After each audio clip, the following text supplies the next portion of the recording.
Hello friends, আজকে white ড্রেসের সঙ্গে আমি একটা আই মেকআপ করে নিয়েছি। আর আজকের আই মেকআপটা আমি তুলি ছাড়াই করে নেব। আমি এখানে একটা রেড কালারের আইশ্যাডো নিয়ে নিয়েছি, সেটা আঙুলের সাহায্যে এইভাবে লাগিয়ে নিচ্ছি। তবে এখানেই আমার আই মেকআপ কমপ্লিট নয়। এরপরে দেখো লাইট ইয়েলো কালারটা আমি এইভাবে লাগিয়ে নিলাম। এরপর আমি ফেক আইল্যাশ লাগিয়ে নিয়ে আমার মেকআপ করলাম কমপ্লিট।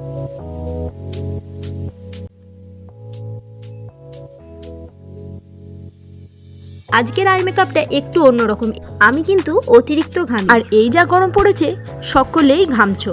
তাই সবার কথা মাথায় রেখে সামনেই এই বিয়ের সিজন আসছে। এই বিয়ের সিজনে গায়ে হলুদের দিন এই ধরনের একটা ওয়াটারপ্রুফ আই লুক ক্রিয়েট করে নিতে পারো। তাই আই লুক ক্রিয়েট করার আগে আমি কিন্তু বেস মেকআপটা কমপ্লিট করে নিয়েছিলাম। বেস মেকআপ স্ট্রং থাকলে আই মেকআপ কিছুতেই নষ্ট হবে না, যতই ঘামো। এই বেস মেকআপের ভিডিও আমি খুব তাড়াতাড়ি আনতে চলেছি।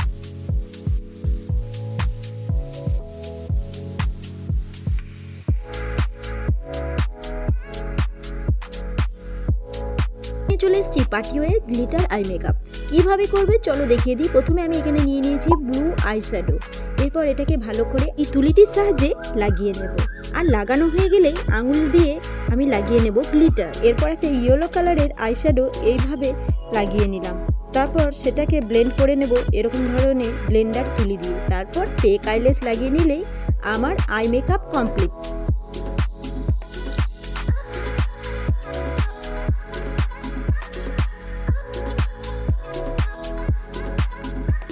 অনেকেই ট্রাই করেছে, তাই আমিও ট্রাই করলাম। তবে এটার সাহায্যে আমি একটা গ্লিটার আই মেকআপ ক্রিয়েট করব। প্রথমে হাতে পাউডার ঢেলে নিলাম, তারপর টিউব দিয়ে এরকম করে চোখের কর্নার থেকে দাগ টেনে নিলাম। এরপর লাগিয়ে নিলাম চোখের তলায় কাজল।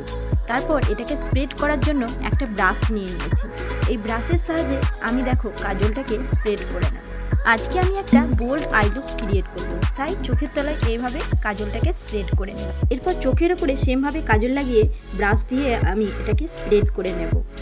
এরপর লাগিয়ে নেব আইশ্যাডো। দুটো চোখেই আইশ্যাডো লাগানো হয়ে গেলেই আঙুলের সাহায্যে লাগিয়ে নেব গ্লিটার। আর গ্লিটার লাগানো হয়ে গেলেই আমি আইলাইনারটা লাগিয়ে নেব। আর দেখো আইলাইনারটা আমি এইভাবে লাগিয়ে নিয়েছি। তারপর লাগিয়ে নেব মাস্কারা। ভিডিওটি ভালো লাগলে তোমরা করো ট্রাই। আমি এখন যাই, নতুন ভিডিও দেখতে হলে চ্যানেলটি সাবস্ক্রাইব করো প্লিজ।